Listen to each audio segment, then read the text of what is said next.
Hey, thank you for joining us today on Uptime Logistics, powered by CAP Logistics. I'm your host, Doug Draper, with the Denver Transportation Club, and we're excited about today's guest, Veronica Contreras, who is the president of Zavero Consulting.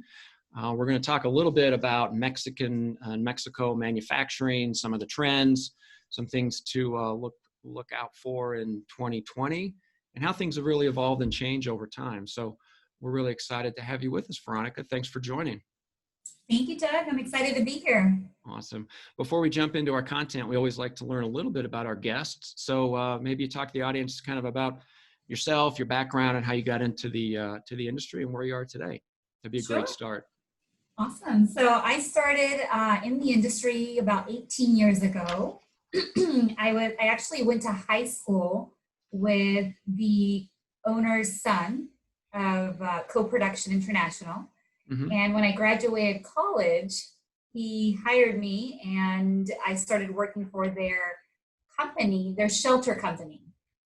And after 10 years of working for them, I became an independent consultant and I continued doing that. And basically what I do is I work with US manufacturers who are in the process of evaluating whether or not they want to set up a factory in Mexico. So I work with either owners of manufacturing companies or CEOs, CFOs, presidents, and I help them gather all of the information that they're going to need to set up their manufacturing operations in Mexico. Everything from cost analysis to the process, timelines, I help them get ready to make a decision on whether or not it makes sense for them. Excellent. That's great. So I know you've used the term shelter, right? And when you and I were speaking before, I think of shelter personally kind of like we got to shelter some money or shelter something away from something that you're trying to hide it. But that's not at all what you guys are doing. So give us a real quick definition of what you mean by shelter. You explained it a little bit, but I want to make sure we have that term clarified before we really jump in. That's a great question. So what a shelter does is basically it's a U.S. company that has several Mexican companies that are completely permitted and operational under the Maquiladora program. There's another term that we can get into in defining. But basically, we're able to start up a company, a manufacturing company, we're able to set them up and start them up in a very short period of time. As quickly as 2 to 3 months, where we can have a company fully operational because we're plugging them in Mexico. Now, the word shelter comes from that these U.S. manufacturers that are operating in Mexico, they have an option to operate under the shelter, meaning that they don't have any liability in Mexico. The shelter does. So somebody is guaranteeing everything that's happening in Mexico on your behalf. Does that make sense? Absolutely. Yeah, it certainly does. So thank you for that. And then Maquiladora, I may have mispronounced that, but explain that term since we're defining things and then we'll jump in. So explain that a little bit for our audience. Yeah, that's a really common term in our industry. Whenever a company or anybody is looking at manufacturing in Mexico, the Maquiladora program will come up at some point, in that process. So what a maquiladora is this actually started back in 1964, back when the Bracero program was allowing U.S. or Mexican workers to work in the farm fields in the U.S.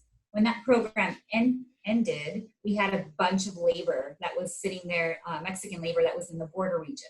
And that's when the maquiladora program was born.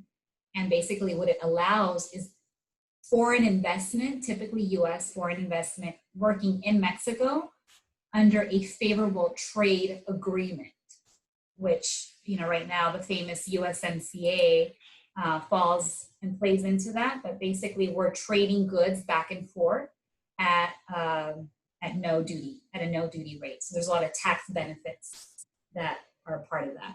Okay, excellent. All right, thank you so much. Appreciate that. So let's talk about some general manufacturing trends, right? We understand you kind of help navigate and the shelter takes care of folks when they want to come into Mexico. Let's talk kind of a holistic picture and maybe talk about some, not only North American, but maybe some world trends that you're seeing related to manufacturing and maybe how that differs from 20 years ago to now.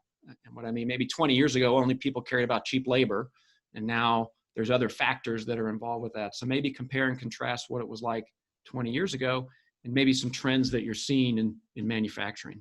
Sure. So this started about a year and a half ago when we started the US-China trade war. Prior to that, we were seeing an influx of companies who had a lot of interest in manufacturing in Mexico, who were manufacturing in other locations besides the US. Maybe they had operations in China or Europe or different locations, non-US. They were already kind of kicking the tires of, we were seeing a big uptick on companies who were looking at reshoring or coming back to North America and manufacturing in Mexico. Once the China trade war went into effect, that went uptick, huge. We hadn't seen this kind of movement in years of companies evaluating and really considering serious moves to Mexico. And then when we had the USMCA negotiations, and once that finalized, we started seeing companies who were much more serious on moving. And now with the COVID, it's basically companies are now in process of changing their strategies and coming near shore. And it's not necessarily to Mexico. So I'm starting to see a lot of companies leaving China and setting up in North America, in the US, or evaluating setting up operations in Mexico, or doing a combination of both. So that movement is happening, and it's all caused by all of the different events that have happened over the last year and a half. A lot of US companies, but I'm also seeing a lot of Chinese companies moving into the area. So in my pipeline, I'm talking to a lot of Chinese companies who want to set up in different parts of Mexico to serve the US factories that are already set up there. For example, in automotive, I have a company from China that's looking to set up to serve his automotive client in Mexico. Got it. Do you think, are the Chinese factories realizing if we don't adapt to the trends that we're going to lose the business altogether? And is that why they're coming to Mexico? Like, hey, I know you're going to Mexico. Let me be a part of the engagement. We'll set up shop in Mexico. Is that kind of what you're seeing? That's exactly it. They, in order for them to stay in the game, they have to change their way of doing business. And so they're setting up locally so that they can be a local partner to that supply chain and service their clients locally. Because that's really, to your question, that's really the change that I've seen over the last 20 years. It's about becoming a local solution to your clients. And that's what companies are in the manufacturing industry. That's what companies are demanding now, is you need to be here in order to provide me with quick turnaround, inventory solutions, immediate service, so that we can be more efficient, more cost competitive, and service our customer better. Do you see companies doing a wholesale change from China to say, hey, because of the factors you just mentioned, quicker turnaround, closer to your clients, reduced overhead? Are they just saying we're pulling out of China altogether and we're going to set up shop, or are they looking to diversify and say we're going to make certain products in China still, and maybe some in Vietnam and some in Mexico? How is that looking from your clients? Yeah, what I'm seeing is China has its own market, and it's a huge market. So even if it's a Chinese company or a US company who has operations in Mexico, they're not planning to pull that out. They're planning to keep those there to serve the local market, which is very large. The companies that I'm talking to that are setting up presence in Mexico is to serve the North American market. So it's a different market. That's really the trend that I'm seeing, is more localization, manufacturing and localization in the areas, depending on your client base. So I'll see a lot of companies. I'm in the Baja California area, Southern California, and I'll see a lot of companies, even in the US, who will set up operations in, let's say, south of the border in Tijuana, to serve as their West Coast manufacturing and distribution for the US. So they'll cover, this part of the world, this part of the United States, and then they'll continue with their East Coast manufacturing operation to serve that part of the world, that part of the United States. Gotcha. All right. So this is what they call the 30-second elevator speech, right? So my next question is, tell me kind of the value proposition that Mexico can bring to the table, because there's some other sourcing that you could do in, North America, but obviously your focus is Mexico. You know it very well. So what would be 2 or 3 key factors that you would talk to a company about, say, this is why you need to be in Mexico? It's all about really the number one driver is proximity. Mm-hmm. So the fact that it all comes down to where's your client, and the companies that I'm talking to, U.S. manufacturing companies anywhere in the United States, if you need a near shore location, Mexico is right next door, and it's literally a day delivery time from the Mexican facility to the U.S. facility, Mm-hmm. versus Asia, which is a 3-month, 2-month process. So you can't beat the proximity to our neighbor in Mexico. Right. And the second point would be the labor costs, and the cost savings obviously is huge. So a fully direct employee in Mexico could be about $3.50 an hour for a manufacturing employee, and that's fully burdened all in. And the savings is a driver. It's not the number one driver, though. I would say the third is the experience and the strengths in the industry. So, for example, medical devices, aerospace, electronics, automotive, those are really strong industries in Mexico. So we'll find a lot of companies that are in that industry, in that sector, and they're coming to set up in Mexico because they can't find enough labor force in the US. They can't find enough engineers. They can't find enough people to serve their industry with the experience. And Mexico has that and offers that. Gotcha. Easily. Yeah, it's good points. Okay, so you've sold me. I want to go to Mexico, and let's say I make this is a terrible example, but a cup holder for a car, right? And let's just call it a widget. And I need to be closer to my clients, which would be the car manufacturers. And I'm just using automotive as an example. So you sold me, Veronica, I'm good to go. Let's walk me through the steps and walk our audience through the steps of what comes next. I may refer to this kind of the nuts and the bolts of how do you set it up. So Veronica, I'm all in. I get the proximity. I'm ready to go. What do we do now? What do those type of steps look like? Okay, so first I'm going to ask, where's your client base, so that we can figure out what part of Mexico makes sense. So we evaluate a lot of the logistics side of that process. So where's the final product going? Is it going to be going to your client? Is it going to a warehouse? So we first determine what part of Mexico makes the most sense from a logistics standpoint, and from a labor standpoint. Is there certain areas or certain expertise that you need that will drive us to a certain part in Mexico? So we'll determine the location. And then once we determine the location, then I'm going to ask you lots of questions to help understand the scope of your project. How many employees? What kind of employees? What kind of skill sets, engineers, etc.? How many years of experience you need? What's the square footage on the building that you're going to need? What's your utility demands? Electricity, water, do you need natural gas? Mm-hmm. So I'm going to extrapolate all of this information so that I can understand what your needs will be.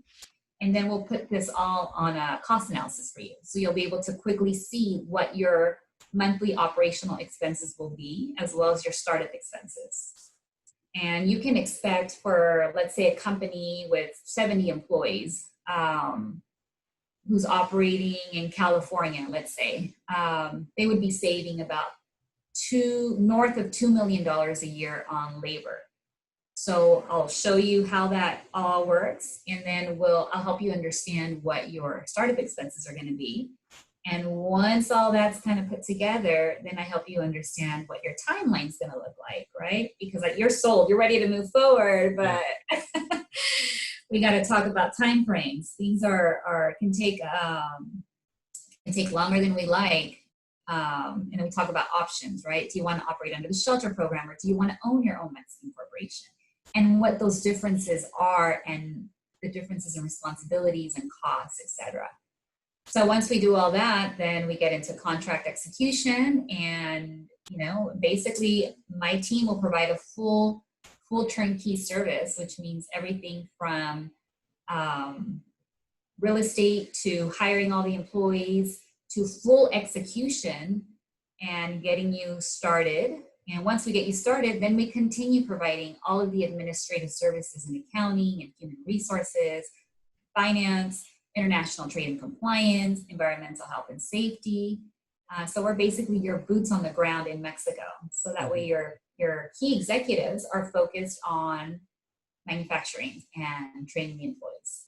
Excellent. So you would actually, so to make my cup holder, right, you say Guadalajara is the place to be, and we would say, all right, here's the specs of the building, all that. So you would go out and find the physical structure. I would find the physical structure, yeah. Yeah.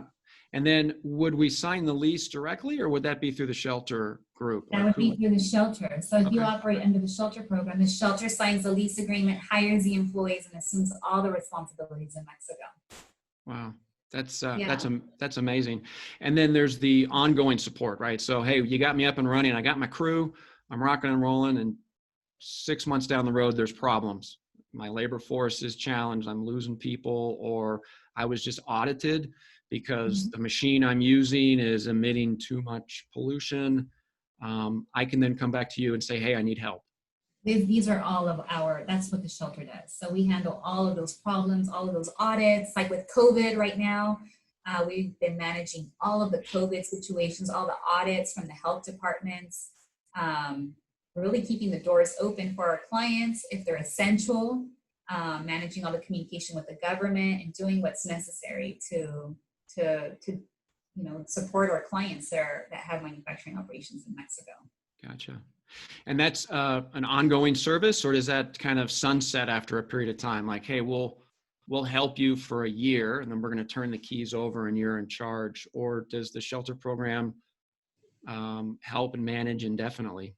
How does that timeline work? That's a great question. So I'd say that's one of the big differences between the shelter operators. There's a handful of us that work throughout Mexico. So the one that I represent, Co-Production International, we're very much about getting our clients started for a certain period of time. And that could be anywhere from 5 to 10. The client that I've had the longest, I think we're at 14 years now under the shelter program, but with the intention of, when they're ready, helping them roll off to become independent of the shelter. We think that that's a really healthy way to operate. So our business model is structured that way. There are other shelters out there that don't want you to leave, and they want to support you for the life that you're in Mexico. So it just really depends on what your long-term goals are as a company, and understanding what your shelter operator is offering. Gotcha. So let's talk a little bit about the human capital, right? I know that's kind of a general term. And so here's an example. I'm big on examples to help explain my questions, right? So let's say there's more so the general skill set of the labor force in Mexico, right? Let's say that, hey, I need more than somebody just to push a button to turn a machine on and make sure the assembly line doesn't malfunction. I need somebody that can do a little bit more than that may need some engineering experience, maybe a higher level type of workforce employee. In general, in Mexico, are those type of people readily accessible, or is there more automation that goes into making sure the program runs smoothly? No, so going back to one of your original questions, that's probably the biggest difference that I've seen in the last 20 years. So maybe in 20 years, there was less automation to manufacture products, but the labor force is very experienced. They've been in manufacturing for at least 40 years. So there's lots of experienced people who live in Mexico and who are available to the manufacturing industry. What we're starting to see now, though, is more implementation. For example, Industry 4.0, which is worldwide initiative of just automating and having more technology in manufacturing. Mexico's definitely playing itself in that industry. For example, I have a client that I set up in the aerospace industry. They make connectors, and I set them up about 14 years ago. And at the beginning, a large pool of engineers. We had about 20 engineers working for an operation that was eventually going to be about 500 employees. And what the change I've seen in them is that implementation of Industry 4.0, becoming more automated, more efficient, so that they can reduce their overall costs, have less people, but evolve from a highly labor intensive operation to a better mix of more automation, but still having that labor component, because there's certain production processes that will always require some sort of labor, some touch labor. Do you assist in helping to find that automation? So let's say that there's a machine that will improve my efficiencies by 20%, but I'm not sure where to get it. I'm not sure where to buy it. I don't know. Do I source it in Mexico? Do I do that? Those type of things, as the business evolves and grows, are you there as, the consultant making suggestions and here's where you need to go to buy this piece of equipment, things of that nature? You know what, there's much smarter people than myself. And the engineers that work for my clients, the Mexican engineers, they're amazing. And that's what they're doing. That's the value that I'm seeing when companies are operating in Mexico, is the ability of the Mexican engineers to be able to take the companies to a completely different level, not just locally, not just North American, but for their entire companies, for all the operations worldwide. I see a lot of that coming from the Mexican talent. That's great. Yeah. Let's shift to safety and security, right? I know that there's a lot of folks that have perception, sometimes real, sometimes not, related to security, a lot of trans-border crossings and things of that nature. And hey, I have a concern about theft, crime, things of that nature. How is that, not specific to your business, but in general in Mexico, how is that changing? And how does that impact the clients out there? So safety and security, talk a little bit about that. Okay, so for example, I spent a lot of time in the city of Tijuana, which is, I think in the media, definitely portrayed as one of the most negative cities when it comes to violence. I drive into Tijuana at least twice a week in my Infiniti, and have been since I was 16 years old, and have yet to ever encounter any security issues. I'm not saying that it's not an issue and that it's not happening. Tijuana, from a statistical standpoint, it's a big city with big city problems, and we do have cartels and we do have our issues, but as a whole, it's a problem that they stick to themselves. So from a business standpoint, our business community is not impacted by what's going on from, with all their mess and with the cartel stuff. So my clients, my US American clients, will drive in and out to their factories whenever they need to. They fly into San Diego, cross the border, and they're in their facility within half an hour from when they landed at the San Diego International Airport. So there's no concern, daily concern in regards to their well-being, if you will. So it doesn't impact our business as a whole. But it's not to say that it's not something that we're vigilant on, that we keep an eye on, and communicate should we see any movements in security. But in general, it's business as usual when it comes to our industry and manufacturing. That's great. I'm great. It's great to hear that. Sometimes perception is not reality.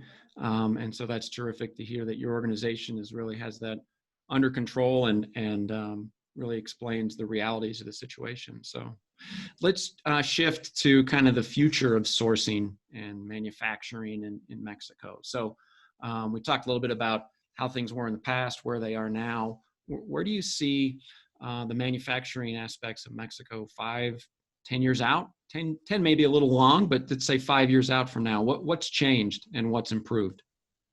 I'm seeing much more movement. So companies are aggressively looking at long-term investments in Mexico, whereas before they were, maybe evaluating leases that were 3 to 5 years. They want to dip their toe in the water to see if it works.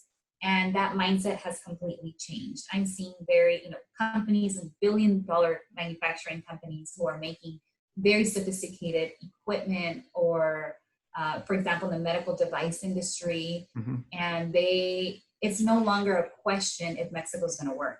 They know it's going to work. Now it's full investment, multi-million-dollar investments in tenant improvements and infrastructure, and really looking at it from a long-term perspective.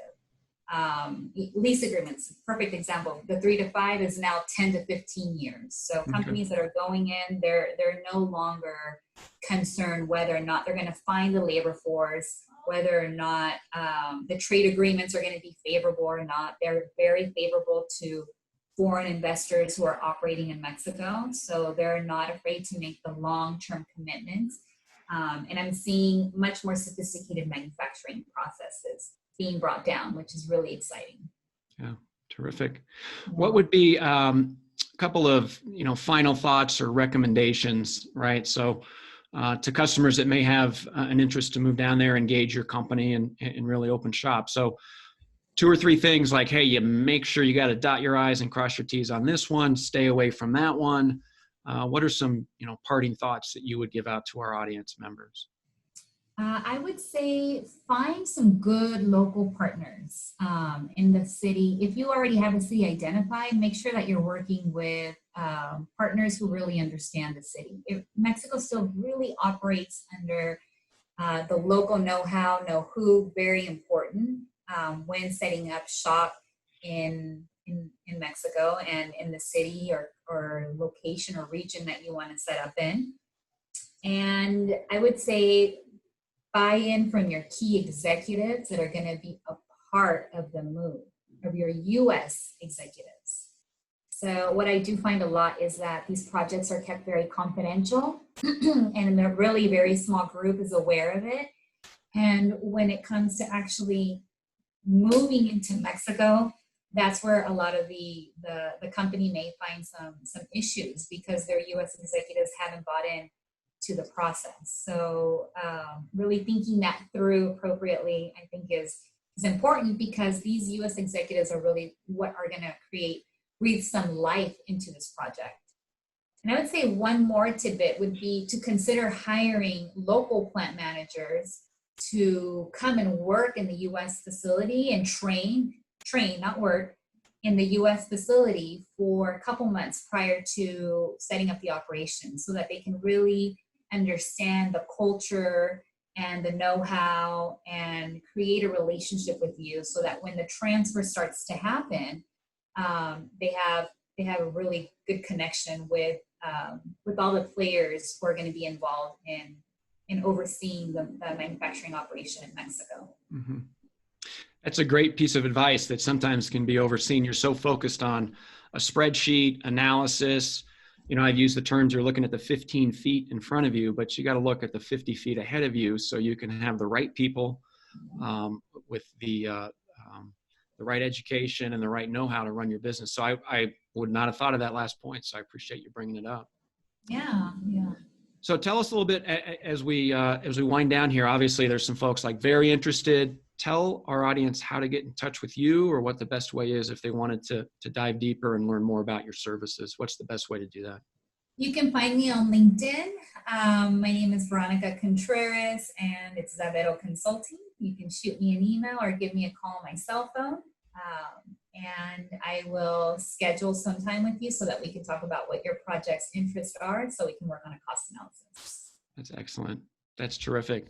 Well, Veronica, I can't thank you enough for being part of the Uptime Logistics group today. I think it was very informative. I know we just touched the surface of everything, but I think the goal today was to kind of understand what you do and kind of the nuances and the positive things coming out of manufacturing in Mexico. So again, thank you for joining us.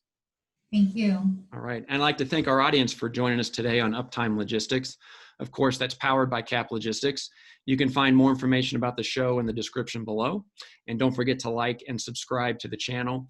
And please visit caplogistics.com for all of your customized transportation solutions. Thanks again. Have a great day.